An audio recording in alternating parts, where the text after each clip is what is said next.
आइए भक्तों, आज सुनते हैं वट पूर्णिमा व्रत की कथा। तो एक बार बोलिए प्रेम से शिव जी की जय, माता पार्वती की जय। कथा के अनुसार विवाहित महिलाओं के बीच अत्यधिक प्रचलित प्रकार से है। भद्र देश के एक राजा थे जिनका नाम अश्वपति था। भद्र देश के राजा अश्वपति के कोई संतान न थी। उन्होंने संतान की प्राप्ति के लिए मंत्र उच्चारण के साथ प्रतिदिन 1,00,000 आहुतियाँ दी। 18 वर्ष तक यह क्रम जारी रहा। इसके बाद सावित्री देवी ने प्रकट होकर वर दिया कि राजन, तुझे एक तेजस्वी कन्या पैदा होगी। सावित्री देवी की कृपा से जन्म लेने के कारण से कन्या का नाम सावित्री रखा गया। कन्या बड़ी होकर बेहद रूपवान हुई। योग्य वर न मिलने की वजह से सावित्री के पिता दुखी थे। उन्होंने कन्या को स्वयं वर तलाशने भेजा। सावित्री तपोवन में भटकने लगी। वहाँ शाल्वे देश के राजा ध्रुव तेरसेन रहते थे। क्योंकि उनका राज्य किसी ने छीन लिया था, उनके पुत्र सत्यवान को देखकर सावित्री ने पति के रूप में उनका वरण किया। ऋषि राज नारद को जब यह पता चली तो वह राजा अश्वपति के पास पहुँचे और कहा कि हे राजन, यह कन्या क्या कर रहे हैं? आप सत्यवान, गुणवान है, धर्मात्मा है और बलवान भी है, पर उसकी आयु बहुत छोटी है। वह अल्प आयु है।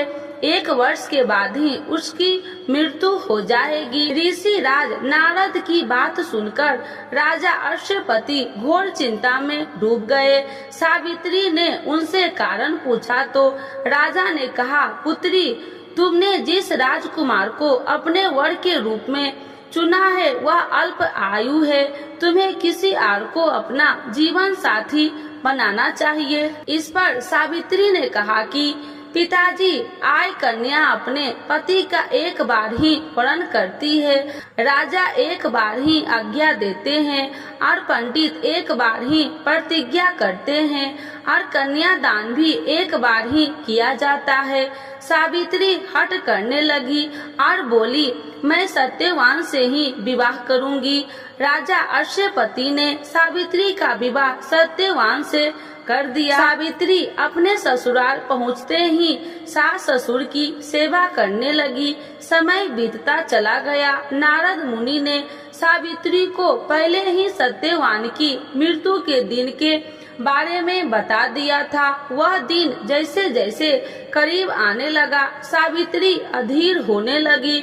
उन्होंने 3 दिन पहले से ही उपवास शुरू कर दिया।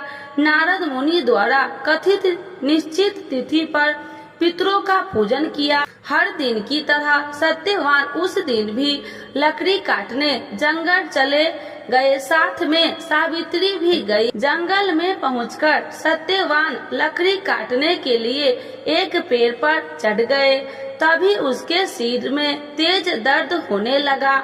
दर्द से व्याकुल सत्यवान पेड़ से नीचे उतर गए। सावित्री अपना भविष्य समझ गई। सत्यवान के सिर को गोद में रखकर सावित्री सत्यवान का सिर सहलाने लगी। तभी वहाँ यमराज आते दिखे। यमराज अपने साथ सत्यवान को ले जाने लगे।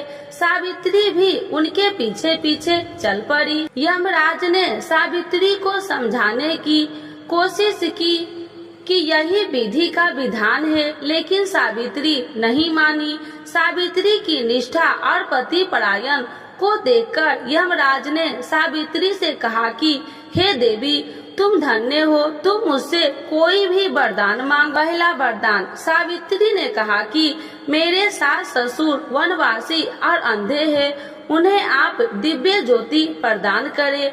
यमराज ने कहा, ऐसा ही होगा, जाओ, अब तुम लौट जाओ। लेकिन सावित्री अपने पति सत्यवान के पीछे पीछे चलती रही। यमराज ने कहा, हे देवी, तुम वापस जाओ। सावित्री ने कहा, भगवान, मुझे अपने पति देव के पीछे पीछे चलने में कोई परेशानी नहीं है। पति के पीछे चलना मेरा कर्तव्य है। यह सुनकर उन्होंने फिर से उसे एक और वर मांगने के लिए कहा। दूसरा वरदान। सावित्री बोली, हमारे ससुर का राज्य छीन गया है, उसे पुनः वापस दिला दे। यमराज ने सावित्री को यह वरदान भी दे दिया और कहा, अब तुम लौट जाओ। लेकिन सावित्री पीछे पीछे चलती रही। यमराज ने सावित्री को तीसरा वरदान मांगने को कहा। इस पर सावित्री ने 100 संतान और सौभाग्य का वरदान मांगा। यमराज ने इसका वरदान भी सावित्री को दे दिया। सावित्री ने यमराज से कहा कि हे प्रभु, मैं एक पतिव्रता पत्नी हूँ और आपने मुझे पुत्रवती होने का आशीर्वाद दिया है। यह सुनकर यमराज को सत्यवान के प्राण छोड़ने पर यमराज अंत ध्यान हो गए और सावित्री उसी वट वृक्ष के पास आ गई जहाँ उसके पति का मृत शरीर पड़ा था। सत्यवान जीवित हो गया और दोनों खुशी खुशी अपने राज्य की ओर चल पड़े। दोनों जब घर पहुँचे तो देखा कि माता पिता को दिव्य ज्योति प्राप्त हो गई है। इस प्रकार सावित्री सत्यवान चिरकाल तक राज्य सुख भोगते रहे। अतः पतिव्रता सावित्री के अनुरूप ही प्रथम अपने सास ससुर का उचित पूजन करने के साथ ही अन्य विधियों को प्रारंभ करे। व्रत सावित्री व्रत करने और इस कथा को सुनने से उपवासक को वैवाहिक जीवन या जीवन साथी की आयु पर किसी प्रकार का कोई संकट आया भी हो तो वह टल जाता है।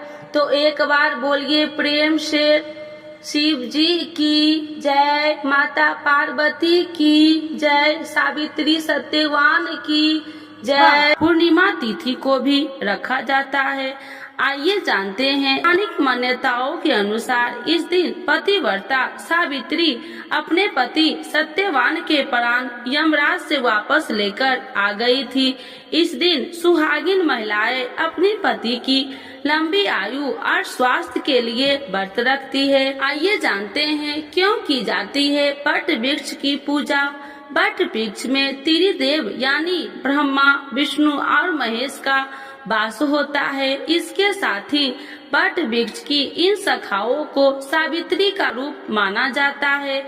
इसके अलावा तने में विष्णु जी, जड़ में ब्रह्मा जी और शाखाओं में शिव जी का वास होता है। ज्येष्ठ पूर्णिमा की वट सावित्री व्रत 2024 में कब है? हिंदी पंचांग के अनुसार ज्येष्ठ माह में 2 बार वट सावित्री व्रत रखा जाता है। हिंदू पंचांग के अनुसार ज्येष्ठ पूर्णिमा 21 जून 2024 को सुबह 7:31 से शुरू होकर 22 जून को सुबह 6:37 तक रहेगा। पूजा के समय सुबह 5:24 से लेकर सुबह के 10:38 तक रहेगा। वट सावित्री व्रत का महत्व पुराणों के अनुसार वट वृक्ष में ब्रह्मा, विष्णु और महेश तीनों देवताओं का वास होता है। इसके नीचे बैठकर पूजन व्रत कथा सुनने से सभी मनोकामनाएं पूरी होती है। भगवान बुद्ध और इसी वृक्ष के नीचे ज्ञान प्राप्त हुआ था। अतः वट वृक्ष को ज्ञान, निर्माण व दीर्घायु का पूरक माना गया है। ऐसी मान्यता है कि यह व्रत सुहागन स्त्रियों के लिए बहुत ज्यादा महत्वपूर्ण होता है। जो सुहागन स्त्री वट सावित्री व्रत करती है और बरगद के वृक्ष की पूजा करती है, उसे अखंड सौभाग्य का फल मिलता है और उसके सभी कष्ट दूर होते हैं। सिर्फ इतना ही नहीं, वट सावित्री का व्रत रखने से पति पत्नी के बीच आपसी प्रेम बढ़ता है और वैवाहिक जीवन में मधुरता भी आती है। कहते हैं कि वट वृक्ष में कई रोगों का नाश करने की क्षमता होती है, इसीलिए इस दिन वट वृक्ष की पूजा का विशेष महत्व है। तो एक बार बोलिए प्रेम से शिव जी की जय, माता पार्वती की जय।